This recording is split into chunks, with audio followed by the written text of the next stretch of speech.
Thank you so much, Laurel. My name is Talia Bush. I am the chair of the Minority Student Achievement Advisory Committee, also known as MSAC. We partner with Loudoun County Public Schools, families, and the community to promote the needs of minority students. We are also dedicated to building an equitable school system that is culturally and socially competent. It is my sincere honor to serve as your moderator today for our session that focuses on race and equity in education. In a nation where 79% of teachers are white and where there's so much anxiety and sensitivity when it comes to teaching about race, enslavement history, and racialized realities of today, I hope we can gain some shared insights for positive change for these two award-winning educators. Let me tell you a bit about both of them. Dr. Woodley, who leads Teach, Hustle, Inspire, has dedicated his professional career to education. He is a decorated K-12 teacher, university professor, and author whose deep passion and research have allowed him great success as an educator and entrepreneur.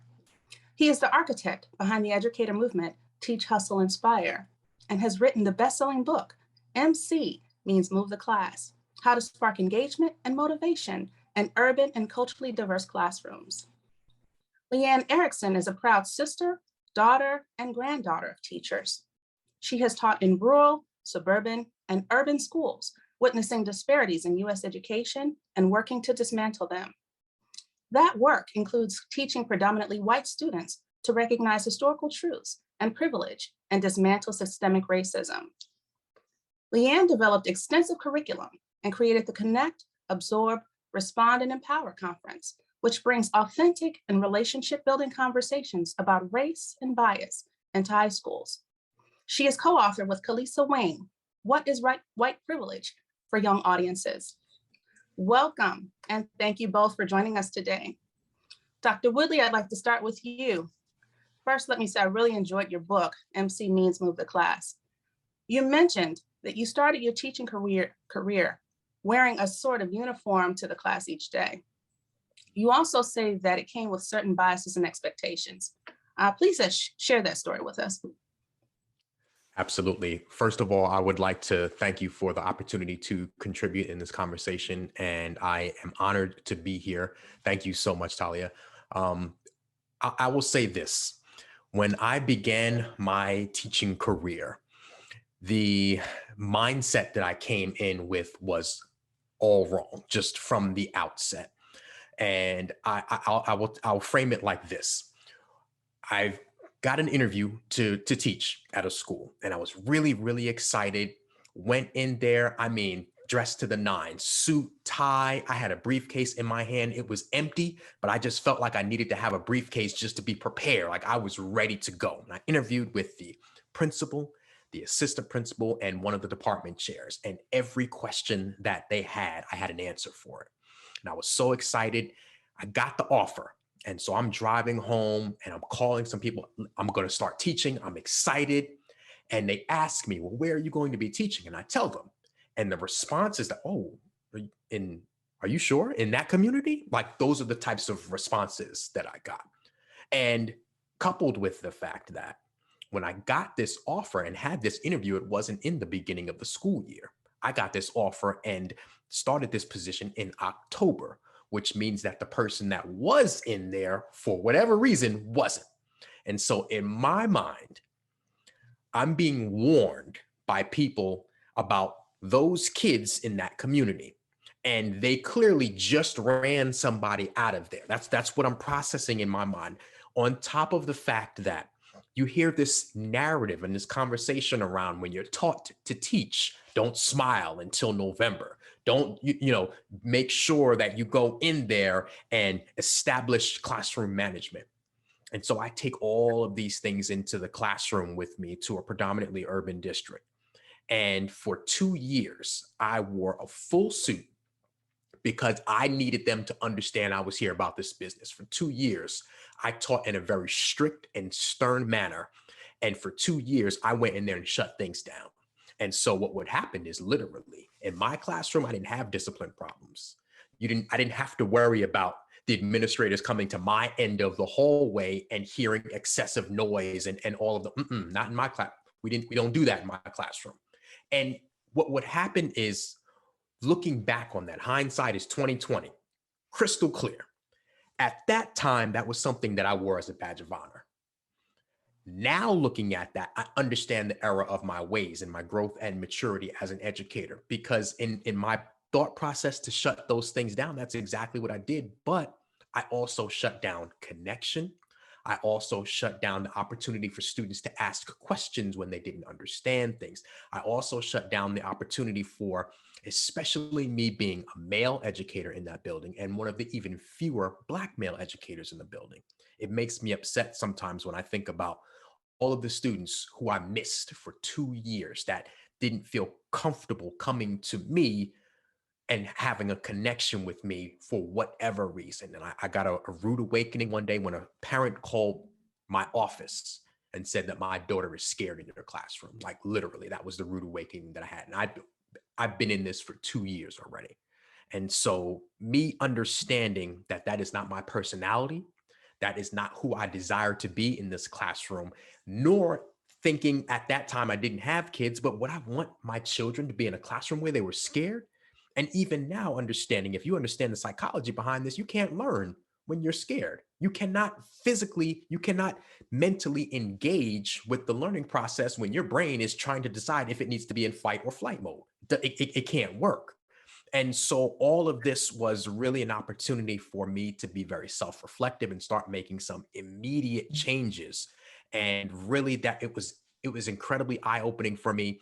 And that's why I work so hard now to help educators and to help organizations be able to put themselves in a position where they don't make that type of mistake or similar mistakes, but it's really difficult work because of everything that's at play. And we're swimming an uphill battle, or we're fighting an uphill battle.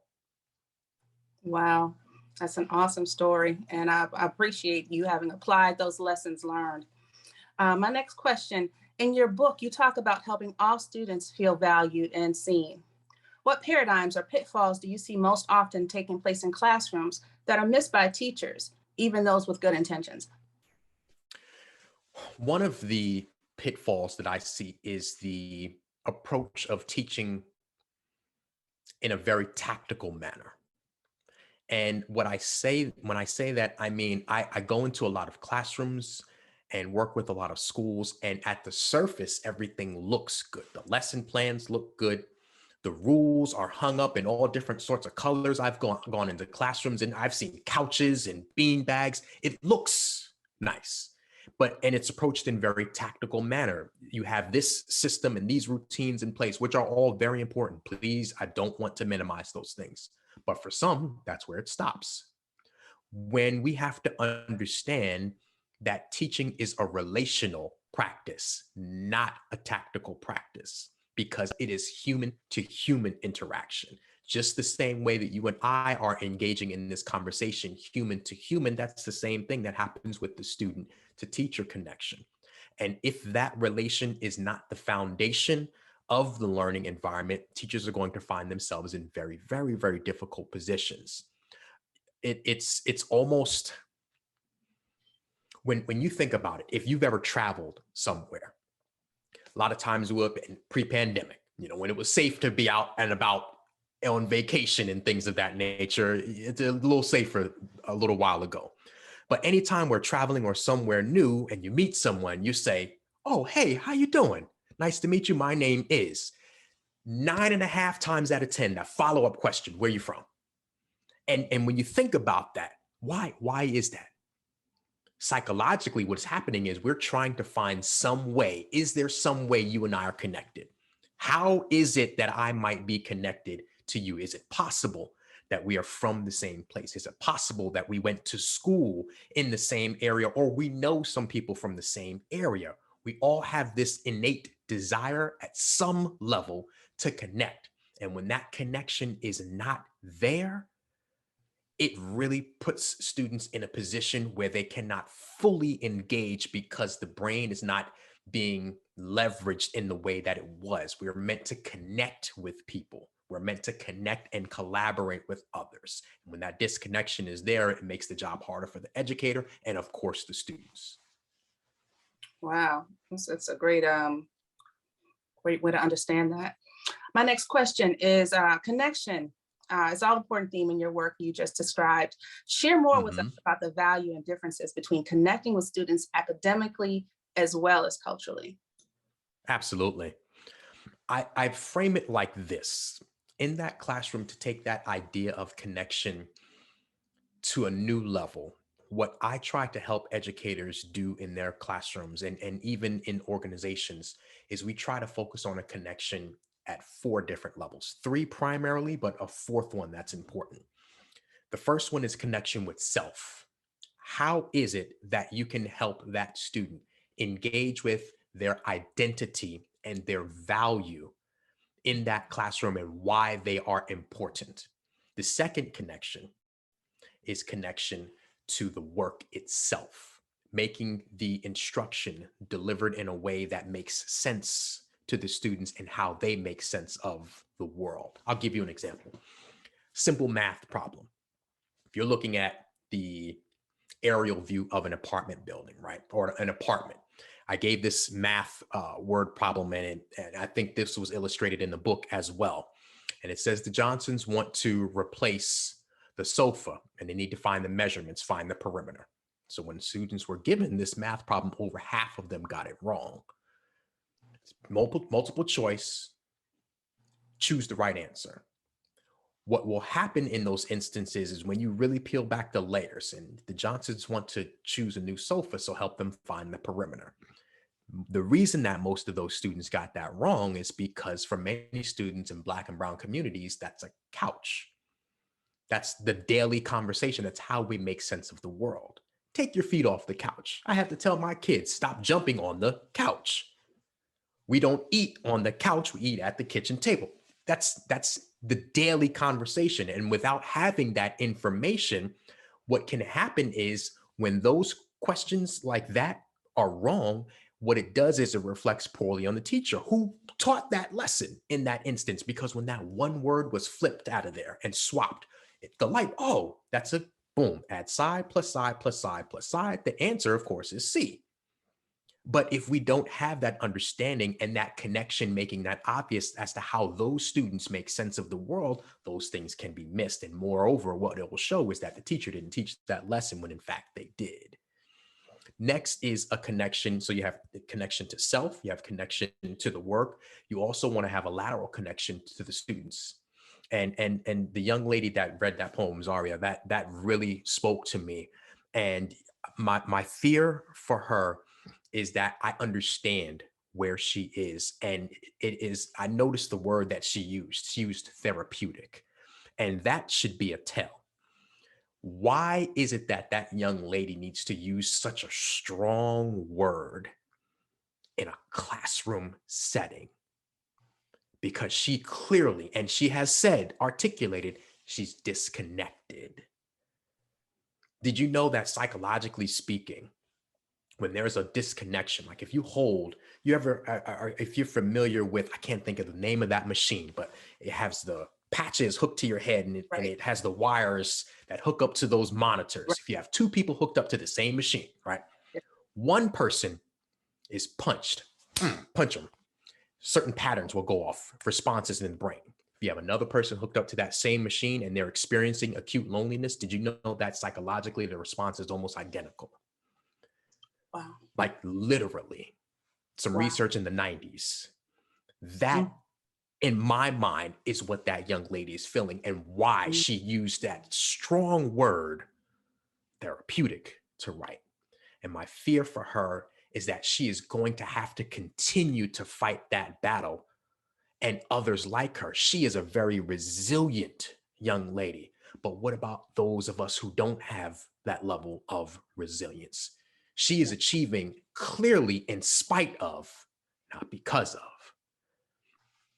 Very good. And the last level of connection, you have the connection to self with the identity. You have connection to the work with it being culturally responsive and relevant. You have connection on a lateral level with connection and collaboration to the students. And of course, you have to have a connection with the teacher. And that's that relationship that I was talking about before that has to be at the foundation of it all. That was a long way to give you that response, but I hope that that was useful. That was very, very useful, and I'm taking notes as a mother as well. So thank you for that breakdown. My final question for you, Dr. Whitley, do you think that the concepts you mentioned in the book can be applied in the community?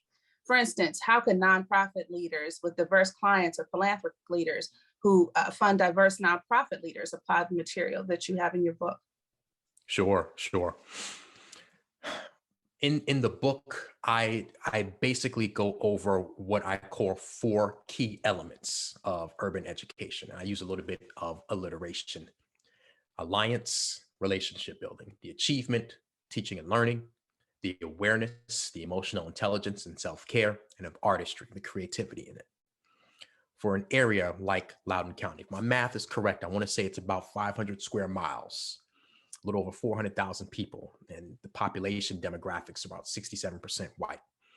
So what that tells me is that if certain efforts are not in place to make sure that the people who don't identify as the dominant population, you're leaving out essentially a large portion of the voices that are needed to contribute, that represent not just that community, not just that, but society as a whole.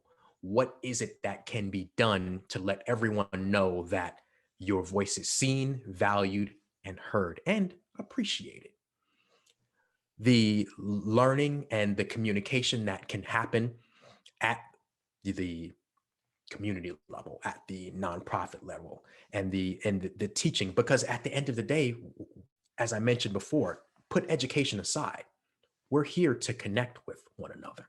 It's a relational connection that we have here. What is it that can be done to help people in the community, regardless of equity, of excuse me, of racial background, of social status? What can be done to communicate that I see you, you are valued, and you are important here?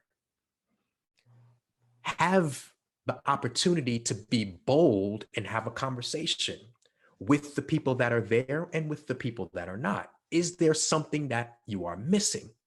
Even if it goes against some of the core beliefs that you may have. And this is a kind of a tangent on the conversation, but it's relevant because many of us, the way that we are raised and the way that we make sense of the world, we have these foundational beliefs upon which we make decisions. But here's the thing: some of those beliefs have led us to the circumstances that we are in. So we have to really learn to question those beliefs.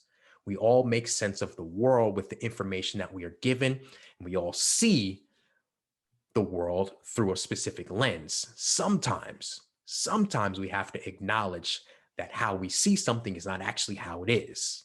How we see something is not actually how it is. I use the analogy. When I got out of college, I had a car. God bless it. It got me from point A to point B, and just it did the best. I had to literally drive around with jumper cables in my trunk. It was terrible. When I had my regular salary as an educator, I was able to finally afford to have a new car.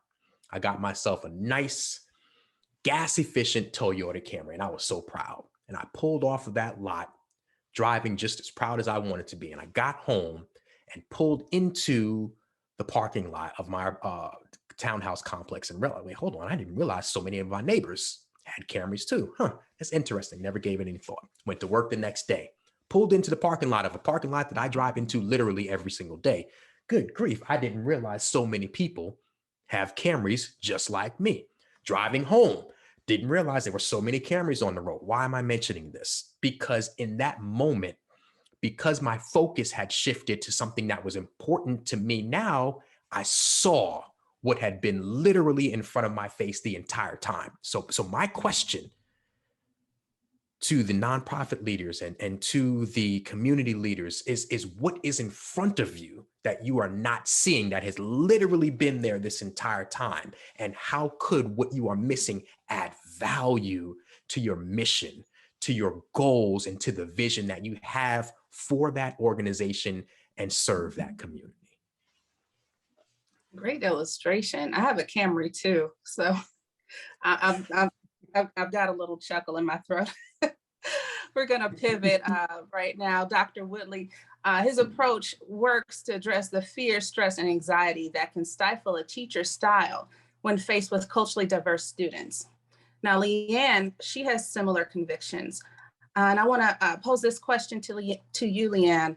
You say that when it comes to racial reconciliation and equity in schools, moving forward means moving backward. Can you explain that a little bit more?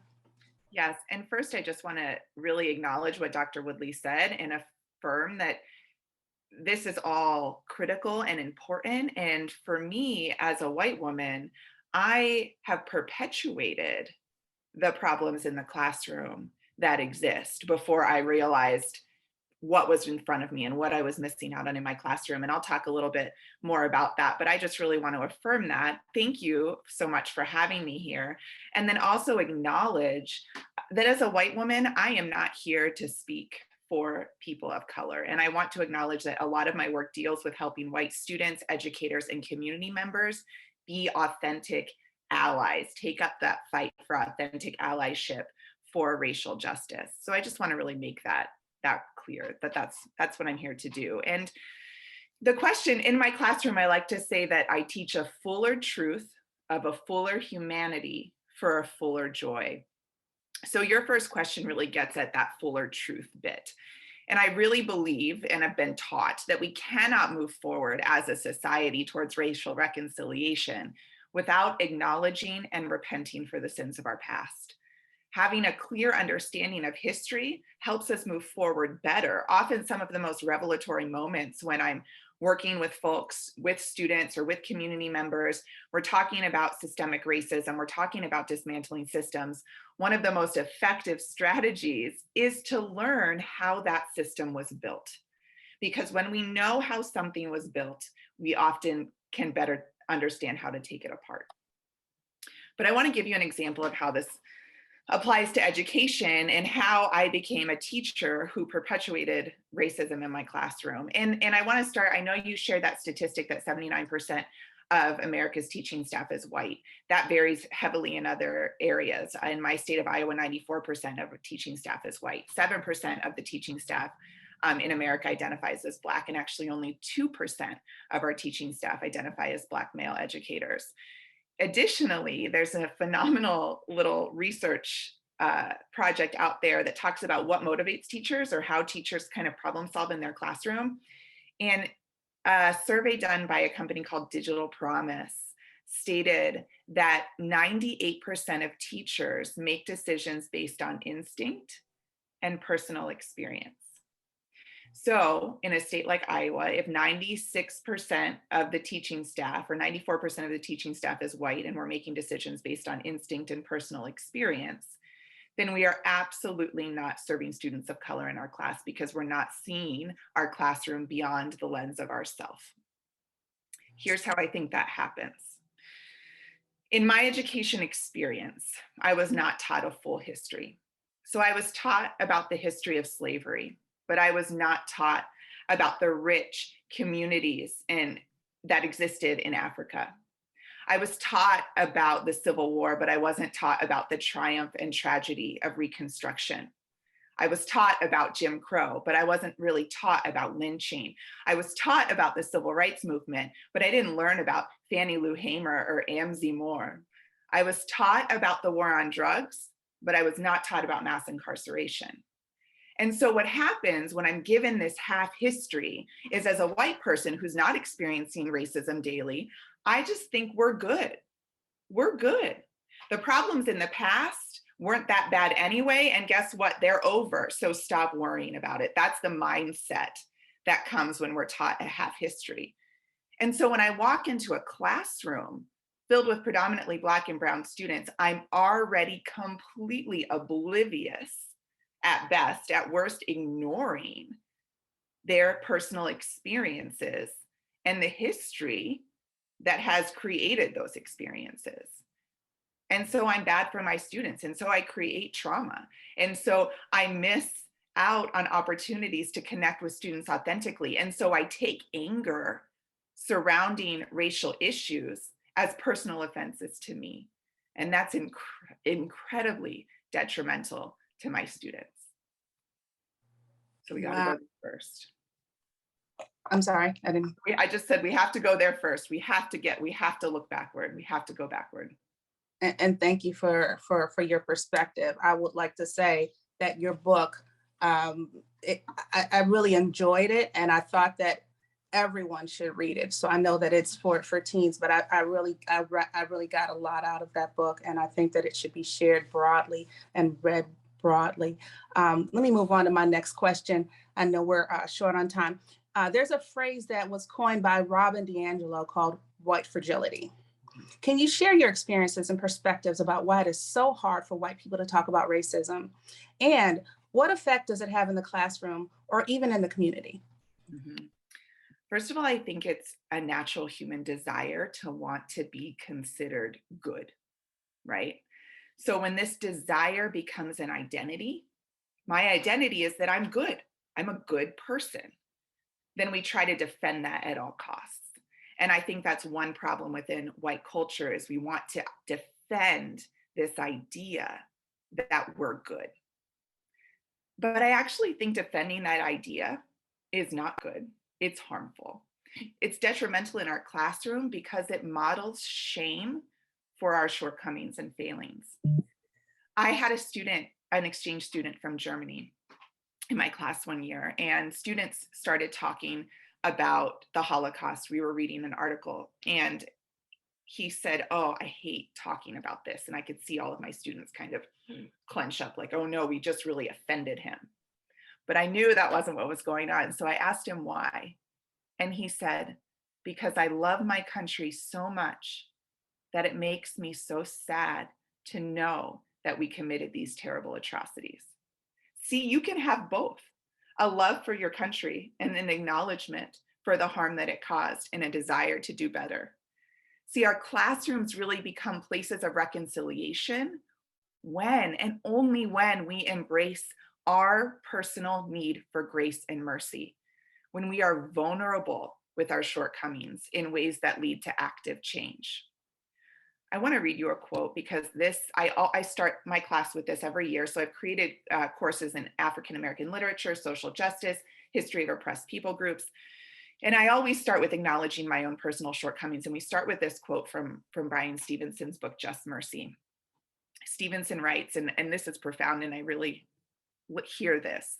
He says, "There is a strength, a power even in understanding brokenness, because embracing our brokenness creates a need and a desire for mercy, and perhaps a corresponding need to show mercy.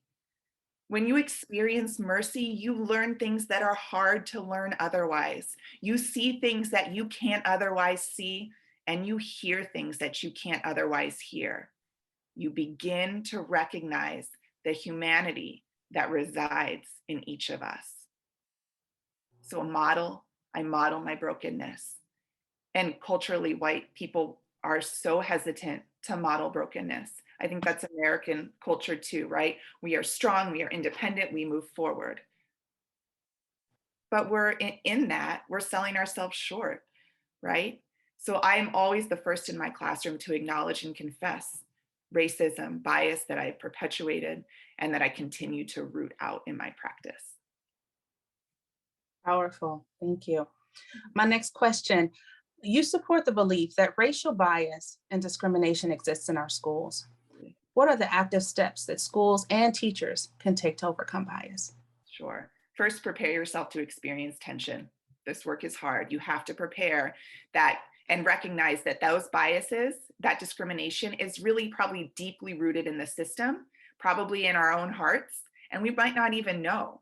So things are going to come up that will overwhelm you on a personal level, on a professional level. You'll wonder if there's anything that you can do personally or professionally to make change. And you have to anticipate this and anticipate this with your team so that when you get there, you don't give up, right? This work, you need resilience. And I think acknowledging that this is hard and all the ways it can be hard is a great step to that. So when you start to do this work, I was just thinking about here's a few things you can do. First, I think you need to honestly look at disaggregated data when it comes to a few things. So you're pulling out your data when it comes to hiring practices, disciplinary actions, graduation rates, enrollment in honors and AP courses. And I would argue too that you need to find out how to authentically survey or interview students to assess the level of belonging that exists in your schools, as Dr. Woodley was talking about, because as he said, we know that social isolation and the lack of belonging shows up as pain in the brain. It is traumatic. And so do those things. And what happens is if your data is not in line with your racial demographic, your overall racial demographic, then something is wrong and you need to figure that out. And we know that. In fact, a quick search, there's a great site that I can share with folks later that gives some data from the US Department of Education. And in Loudoun County, for example, disciplinary rates in schools are 4.2 times higher for Black students. So we need to figure out why, and we need to address those disparities that are existing, because those aren't just numbers, those are people, and lives are on the line right now. So that's one thing you can do. The next thing, you need to look at your curriculum. Are you providing mirrors and windows for your students? Mirrors to see themselves and windows to see others. Whose stories are you uplifting in your classroom? Those are really important questions to ask. Are you as an educator only reflecting your personal identity, cultural identity? Or are you reflecting the identity of your students, and beyond that, the larger identity of our nation and our world? And next, consider how you partner with families and communities. This is key. Are you partnering on your own cultural terms? Or are you trying to understand how conversations and partnerships work best for them? Are you actually trying to know your families and communities and build relationship? Or are you just trying to tell them how to be? And I think that can be true for our students too.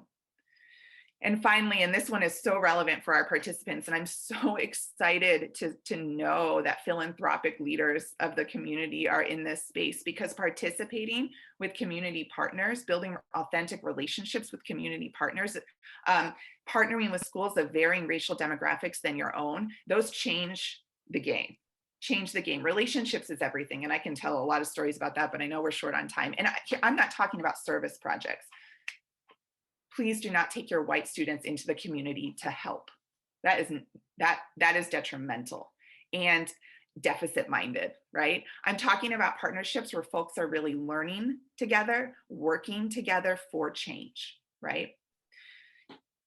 I'll stop there because I know we're running short on time. Awesome. Thank you so much. In one of your lectures shared online, you talk about the importance of teaching the truth, teaching an honest and horrific portrait of the past, and equally important, the beautiful stories of joy and resistance we have left out of the classroom. As a teacher, what have been some of the challenges you've faced in teaching US history? Can you share the responses from students and parents when taking this approach? Mm-hmm.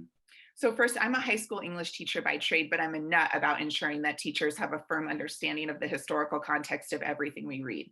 So my entire African-American lit course is rooted in historical evolution of slavery to mass incarceration.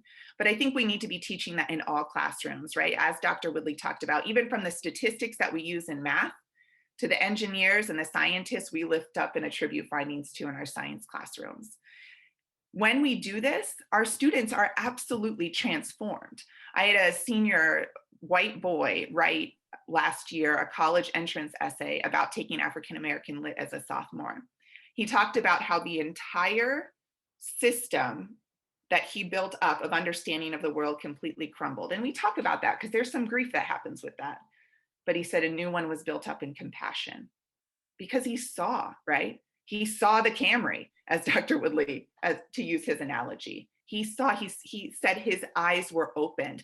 And what happens is students, one, feel betrayed by their education system when they learn all that has been left out, and then empowered to really make change. When my students came back from a tour of this, we did a civil rights tour of the South, and we met civil rights veterans and really dug into the truth of the civil rights movement. They came back and they so empowered that they wrote curriculum for K through 12 education, met with their superintendent, and I got to teach one of the classes that they developed.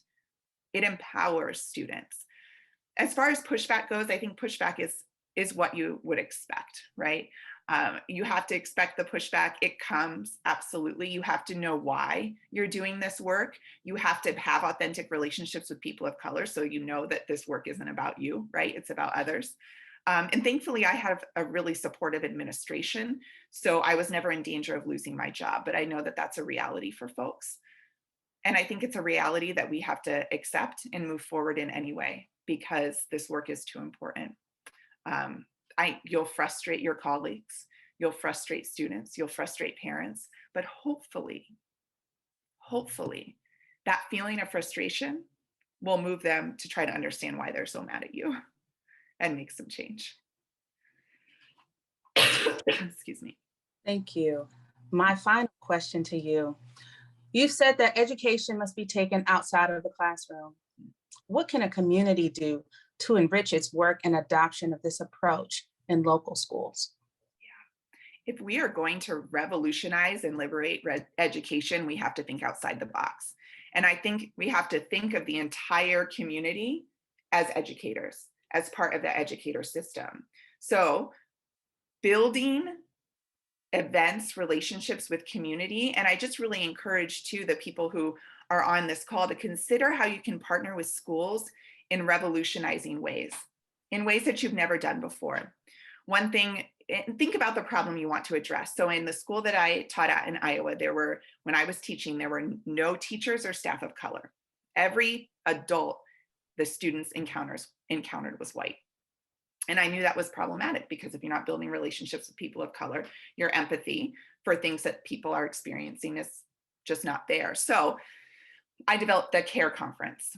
I brought in experts of color in a variety of fields. The whole school had to attend, and they just went to their areas of interest and learned about that field from people of color. For most students, it was the first time that they were taught by a professional of color. We partner with the school that I taught at in Chicago called Collins Academy. It's in the North Lawndale community. The racial demographic there is 100% Black. We partner with them. We've gone to Chicago, again, not to serve or observe, but to build relationship. We had lunch, we went to a museum, we spend time together. 2 years ago, they came to Iowa. We visited colleges together. They presented at the CARE conference. So you're really thinking outside of the box about how to partner with organizations in the education of our students. Not beyond the field trip, right? But beyond the day of learning, beyond the one-day job visit. How can you build sustainable partnerships that lead to sustainable relationships, which lead to life-changing ideology, right? To ideological changes that really impact lives. Here's the thing, the students in our school are the people who will be in our communities.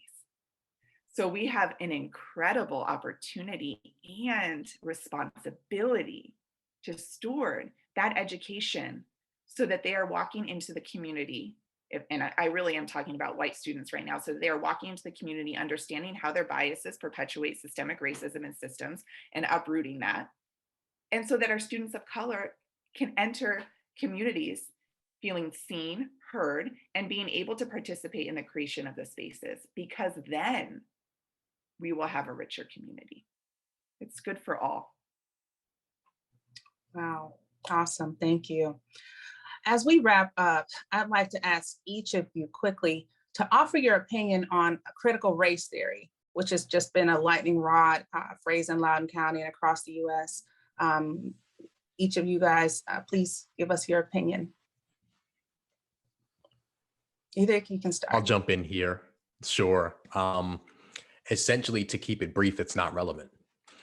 If one is familiar with what critical race theory actually is, it has nothing really to do with, and I'm talking about in the school system right now, has nothing to do with the K-12 school system. That is something that is a college level law school theory that is used.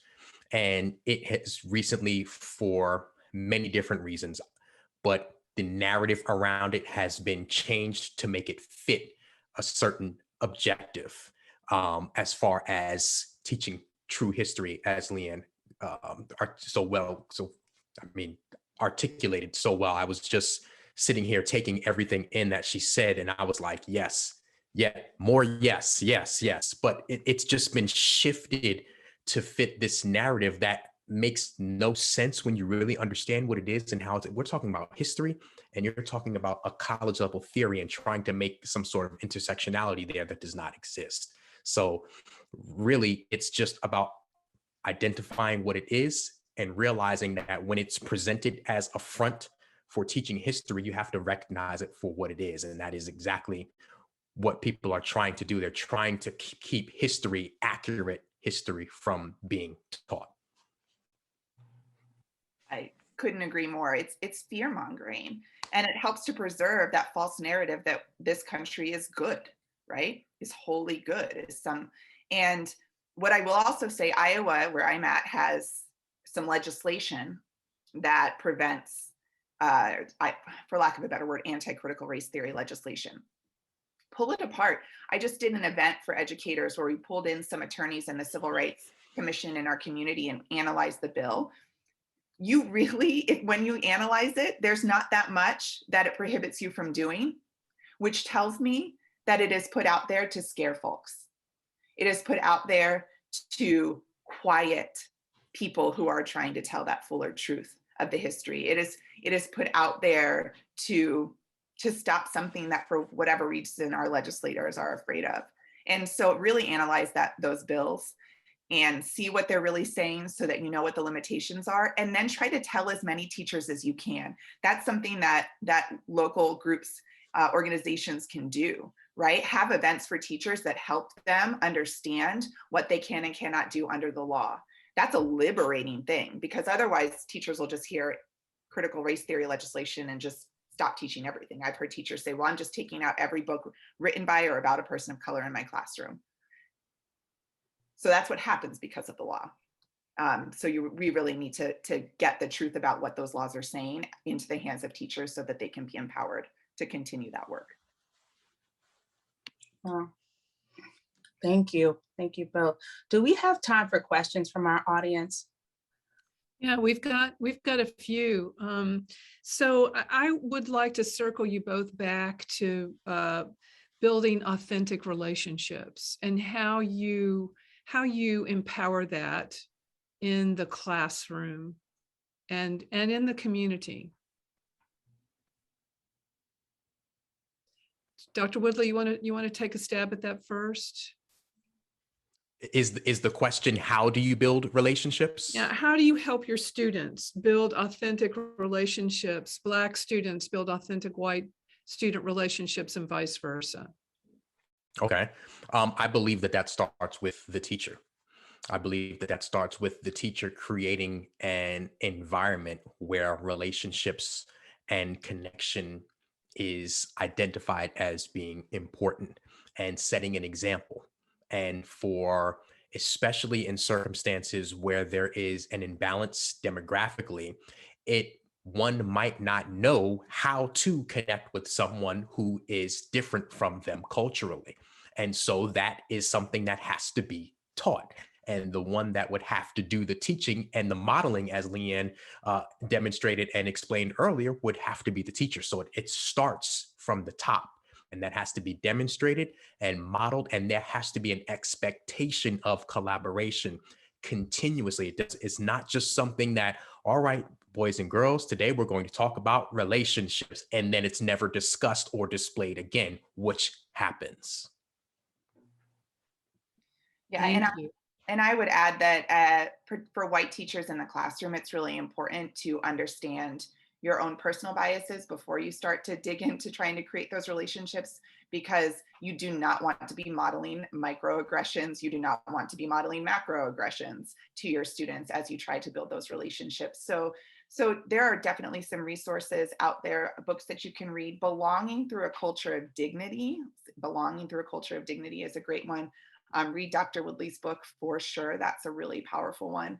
And so that you have some understanding about how to do this before you do it, because you could think that you know how to build relationships, but you might only have an understanding of how to do that within your own cultural framework. So you got to do some personal work too. Great. One other question, move toward your example, Leanne, about a sense of betrayal and empowerment. And I wonder if you both could expand on that a little bit, because what we are hearing is that by teaching history, enslaved history, that we are making white individuals bitter. And I would like to hear your personal experiences with that. So first, if you, as Dr. Woodley was talking about, have a racially imbalanced classroom, as you're teaching this history, one thing you want to ensure that you're doing to prevent what Zaria talked about in her poem of all of the eyes turning to the one Black person in the classroom as you talk.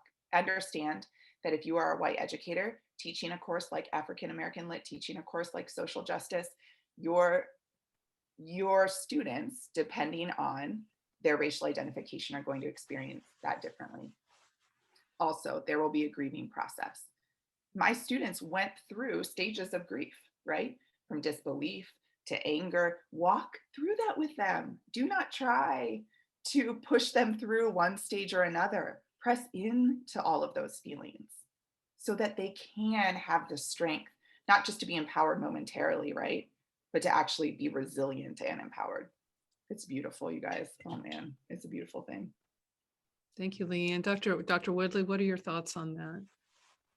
I will say, as being a male, a Black male for 13 years at the K-12 level, kindergarten, 1st, 2nd through 12th grade, I am considered someone who made it, if you will. I had a certain level of resilience, just like Zaria. My fear, as I mentioned earlier, is for those who continue to have to make it in spite of, not because of. And it happens for countless students, not just the Black students that identify as all sorts of racial and ethnic backgrounds. There are so many thoughts streaming there, but when you really think about it, for 13 years, going through a system that was not designed for you to be successful, what do you think the implications of that are?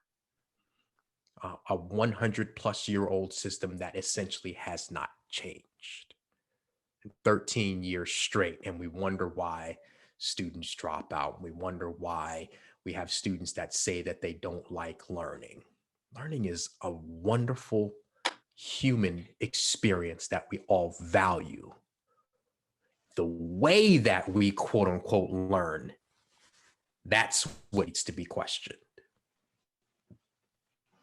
And I would just add right now, as that we're speak to the people in the room, don't wait for the education system to change before you go in and partner with the education system. Go in and be that change.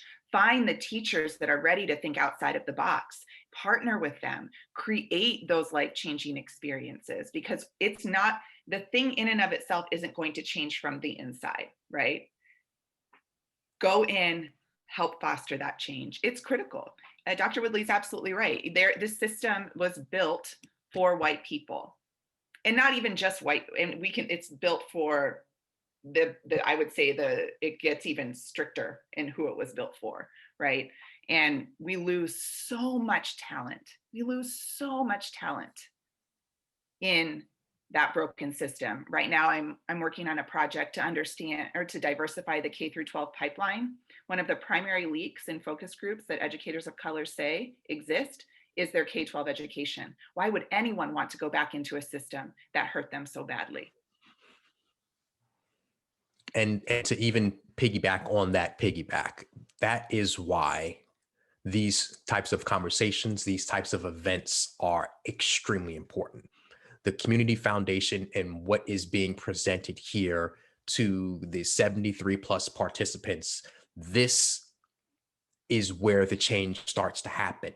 It's because of the 73 plus participants that are here that are going to go out in the community and now be a representative of what can be. And then those 74 now plus participants can now go and influence others. And it can be exponentially it can snowball into something that can be beautiful. It is going to be difficult.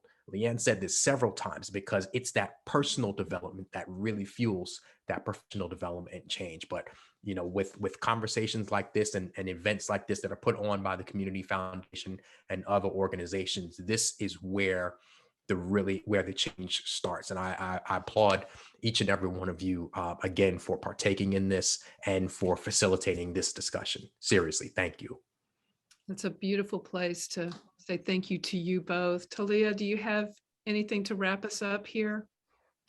I just want to thank both Sean and Leanne for the passion and the knowledge and expertise that they've brought to this discussion. It's been eye-opening for me in so many ways, and I'm sure I'm not alone in saying that. So thank you all both. And thank you to Amy for the Community Foundation and all of the hard work you're doing. I thank you for just having me on and for being a part of this very, very important discussion.